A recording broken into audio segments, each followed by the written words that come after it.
Good morning and welcome to VSA Morning Miner. It's Monday, the 18th of July, and the heat wave keeps on going in the UK. We've got 2 days of near 40-degree heat. Paul, how are you coping with it? I'm coping pretty well at this point, but yeah, it's a bright, sunny, clear sky here and already quite warm.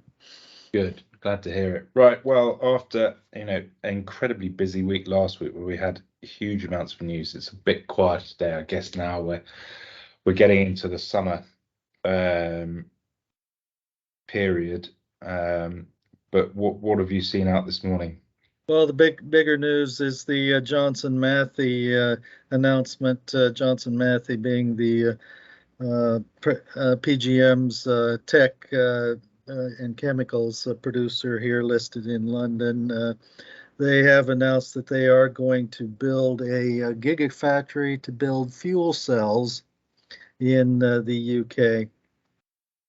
This particular initiative is about 80 million is what they have indicated is the price for this plant, and they're saying it should be able to produce ultimately the equivalent for about 3 million vehicles once it's fully out to its design capacity.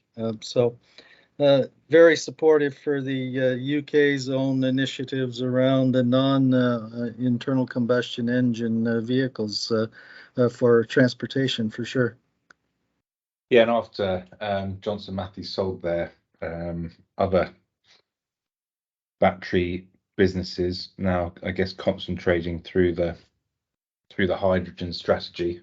But yeah, the UK looks like it's becoming a real hub in Europe, which is why we're so keen on some of the battery stories that are getting momentum here, like Tees Valley.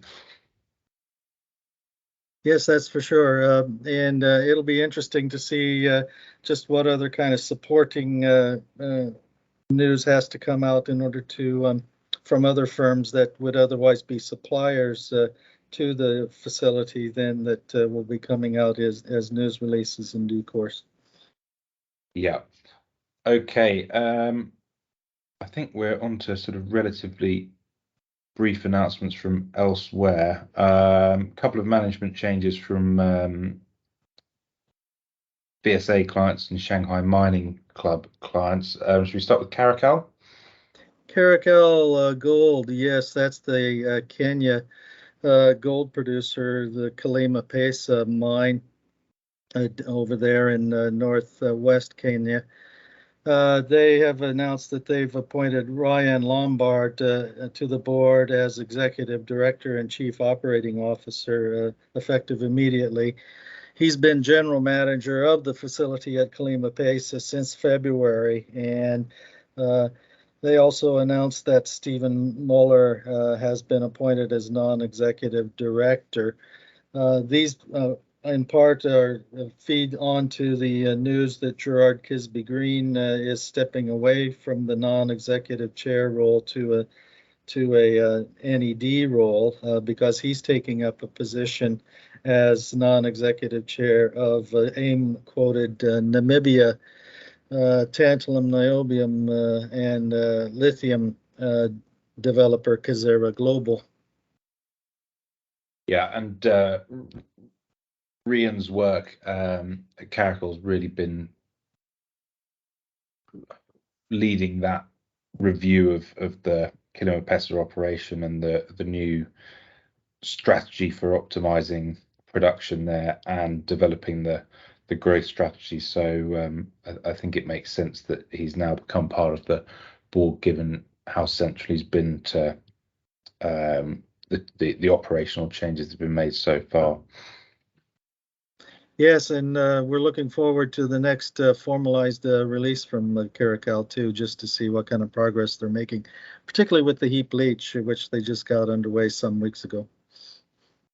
Galilean lithium also with some personnel changes.